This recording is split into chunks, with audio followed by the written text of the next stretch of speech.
Now we're going to talk about in this episode of Mungeon Daster's Dungeon Master Masterclass. This is section 2, part 4, and in this part we're going to talk about how to actually prepare your material and format your material to go out.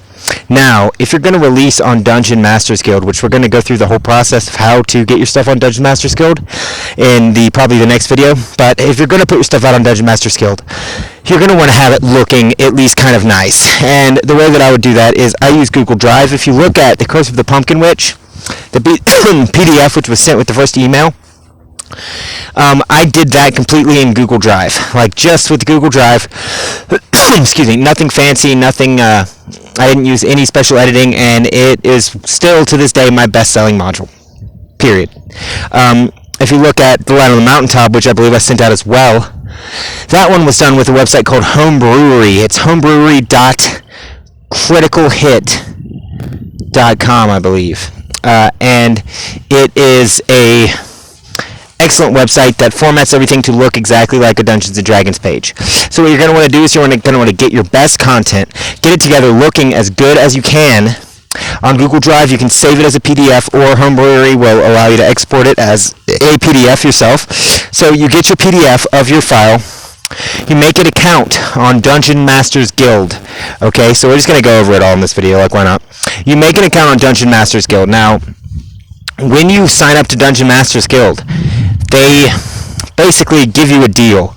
You're allowed to use a lot of their content. We're going to go over the rules of the Open Gaming License and the SOD in another video, but basically they give you access to a lot of Wizards of the Coast material. You can go on the website, you can download their images, you can download a lot of their stuff, and you're allowed to use it all for free, as long as you're only publishing stuff on Dungeon Masters Guild. Now, if you want to use your own homebrew stuff, you don't want to be in the Forgotten Realms setting, you want to do all your own stuff, your own biz, then in that case, you can use DriveThruRPG, which actually gives you a better split. Instead of taking 50% royalties, they only take, I think it's 30%. It might be, yeah, I'm pretty sure it's 30% royalties is what they take. So, that's all up to you. Now, so what you're going to want to do is get in the best format you can. You're going to want to get a nice looking cover image, which is sometimes hard to do, but you're going to want to go to Pixabay or one of those other free art resources I told you about in section 1. Okay, go in there, get you some artwork, make it look nice, make a nice looking cover art. They're going to want you to put it in the correct size. The size is going to be A4, so it's like 9.5 times 11. It's like a normal page size.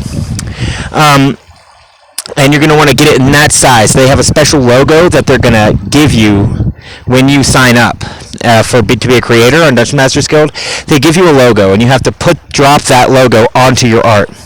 You can do that with your smartphone or with a computer if you have Photoshop, but you can do it with your smartphone if you just get Adobe Photoshop Express, and it's free, and you can just drop the watermark on there. And then you can sell it, and you can set whatever price you want to. Now, they're going to review you your first time. That's why I'm saying you should go through the effort to try to make it look good your first one, because they're going to review you on your first couple of releases. And then after you've proven yourself that you're good and you're putting out good content, then they're going to just let it go for free as much as you want. And then you can really start putting stuff out. Now,